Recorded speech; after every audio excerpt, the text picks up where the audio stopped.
Welcome to the Daily Download. I'm Travis Fain, and today's deep dive conversation is about gambling addictions. North Carolina is on the cusp of legalizing online sports betting, allowing people to place a bet from their cell phones on just about any sport 24 hours a day.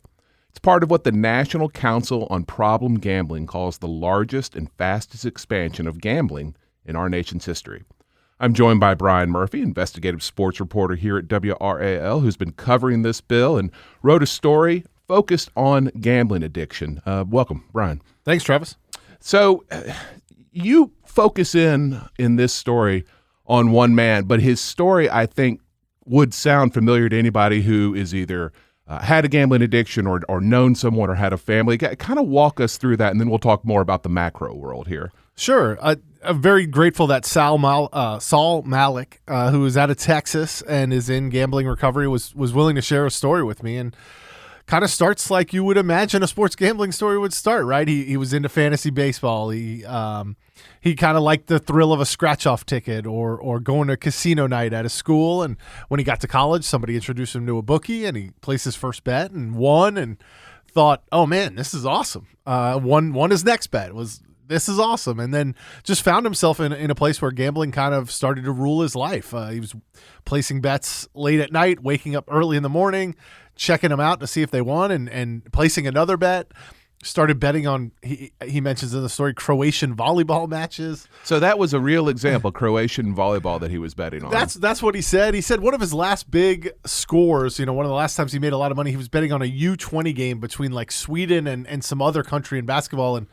And people may not be familiar with this, but these apps, and he wasn't on apps. He was dealing with bookies and stuff. But the apps will allow you to bet in the game. So as Sweden's lead kept expanding, he was able to place more and more bets that Sweden would win by more and more points, and said that was one of his last big times that he really won big. And that was one of the things that struck me about the story. Is he said, it became not enough to bet on a game because I couldn't wait to find out if I'd won. I needed the immediacy of it. So he's betting, and these apps allow you to bet, on what the score at the end of a quarter, or how incremental is it? You can bet first 5 innings of a baseball game. If 9 innings is too long, you can bet the first 5 innings of a baseball game. I mean, they're micro betting. Some of these sites allow you to bet on the next play or who's going to win the next tennis point. So there really is an instant gratification that can come with this, much like a scratch-off ticket. If you can't wait for that night's lotto drawing or the lotto drawing in a couple of days, you can get an immediate gratification of knowing if you won or lost. And this guy was betting, I think the story said, 150 times a week. Yeah. And you can't do, I mean, it's almost impossible to do that just betting games. You have to be betting quarters and halves and scoring totals and, how many 3-pointers will Steph Curry have tonight? So as this bill moves forward, and we do kind of expect it to become law, although it has not yet, to legalize sports gambling coming in January in North Carolina, are there protections built in to kind of stop or at least discourage this sort of behavior? Yeah, I think this is important. The proponents of this bill, those in favor of it, will say, look, if you're on one of these sites, you get through a mobile operator, a FanDuel, a DraftKings, there's dozens of them. You can set limits. You can set limits on how much you deposit. You can set limits on how often you bet. You can even say, take me off, stop. Click a button, and they will not let you bet for a week or a month or a year. They are, at least according to the legislation and the supporters, they are people who have to have a documented history of recognizing and trying to solve problem gambling. So if they see that Travis, you're a casual bettor, you bet twice a week and for small limits, $20 max, and then all of a sudden you start betting 15 times a day at hundreds of dollars a pop, they should be able to recognize that and reach out to you in some way, via text, via email, via phone call even, and say, is this you? First of all, is this you? Is someone gotten control of your account? And secondly, is everything okay? Are you sure you want to keep giving us money? Right. And now how that works in practice, I don't know, but some of those tools are there certainly for them to be able to intervene. All right, we're going to talk more about this. We'll get an update on the legislative progress here, but we're going to take a quick break. Stick with us.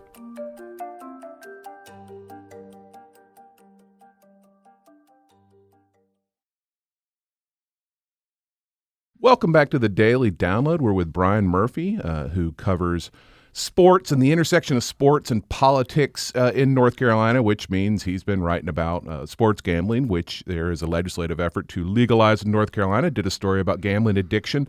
And Brian, this was something from your main source on this that it made me stop as I was reading the story. And he said that when he saw his first bet was winning, and it was like $10, that, quote, I felt probably better about myself than I'd ever felt before. Yeah, and this is what some of the critics of sports gambling say, that it is as addictive as opioids. That's according to the manual that diagnoses these types of disorders or addictions. That rush you get is not dissimilar to the rush you get from other vices.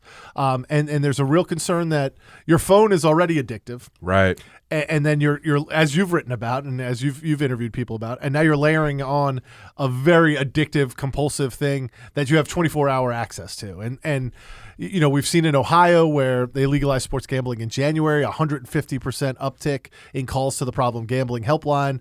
The National Council on Problem Gambling estimates that we've seen a 30% increase in gambling addiction since 2018, which is when the Supreme Court sort of let states do what they want when it comes to sports gambling. So I don't think there's any doubt that we're seeing an uptick in gambling addiction and problem gambling.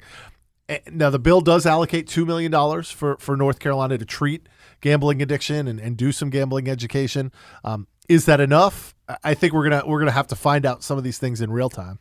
Yeah, tell us a little bit more about the bill itself and how it works, and particularly the tax structure. I think it's a 14% tax that goes to the state so that the state will make money.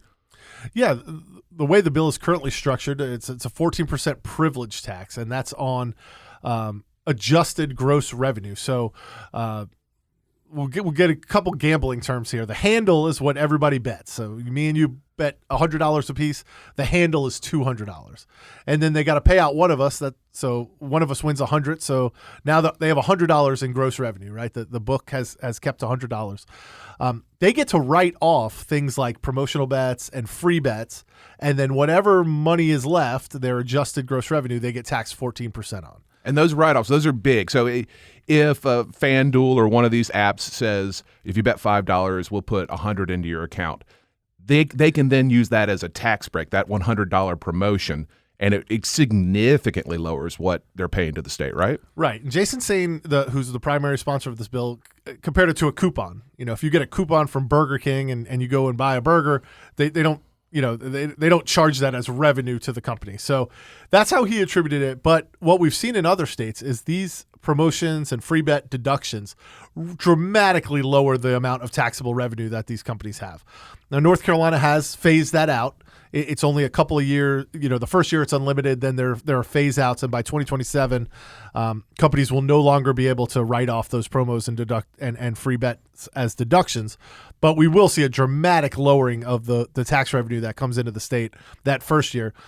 Proponents of the bill say that's customer acquisition, right? We got to get people off these illegal sites or off their bookie and get them onto the legal market. Critics will say, no, we're just increasing gambling. We're giving money away to lure customers in. And some, I think Marcia Moray compared it to sort of a drug dealer who will give your first hit for free and make sure you keep coming back. And gets a tax write-off for doing it. Right, and is able to lower their threshold. I think we're going to see a lot of promo and free bets because there's no restrictions, right? So rather than take that dollar and be taxed 14% on it, I can take that dollar and invest it in new customer acquisition and lower my tax bill. What's the timetable on this bill? It is passed, I believe, the House, which was where it failed the last time they tried this, either last year or the year before. So now it's pending in the Senate, which has passed something very similar before, but we had an election in between. So there are different senators. I mean, when does it move forward, and will it move forward? Yeah, it's in the Senate right now. It'll have to go through the committee process and then get on the Senate floor. I don't think there's much doubt that they have the votes to pass it in the Senate. As you mentioned in the last session, it passed the Senate. I don't think anything's happened that's made the Senate less friendly to gambling interests than it was then. Very divided. Republicans divided, Democrats divided, as we saw in the House vote, and I think we'll see again in the Senate. But it's not Democrats supported and Republicans. It's got bipartisan support and bipartisan opposition, and really passionate opposition. Yeah, I guess that's what I meant by divided. There are Republicans who are very much in favor of this and Republicans who are very much against it, and same for the Democrats. If it all passes, and Governor Cooper has indicated he will sign this bill, people would be able to place those bets by January. January 8th is the effective date for this bill. I believe that's the day of the College Football National Championship. I was going to say, what's happening on January 8th? Because that's a real specific date. Well, originally they had January 1st, and I guess the Lottery Commission, which is going to be in charge of this and is going to have to, they're going to be able to take out a $14 million loan from the North Carolina Lottery. The commission is to get the regulatory apparatus up for this. So if that gives you some sense of how much regulation is going to happen, that loan will be repaid over 3 years. So nobody's really losing any money. But the lottery apparently asked that it not start on January 1st, which was the original date. Obviously, it's a holiday. They don't want it to start on a holiday. Yeah, obviously that's a holiday. So they've built in 1 week buffer, and March Madness, by next March, surely you'll be able to bet.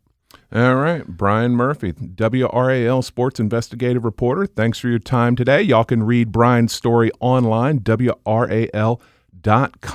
He's also written a ton about this bill and about sports gambling in general, so you can check that out. If you like what you heard here, please rate us, review us on Apple Podcast or whatever podcast app you use. We appreciate you listening to the WRAL Daily Download, making us part of that morning routine. Another great way to get WRAL news in the morning is the Morning Briefing newsletter. It's a daily email waiting for you in your inbox every morning. Triangle news, events, headlines, helps get you ready for your day. You can sign up at WRAL.com/newsletter. Thanks for listening.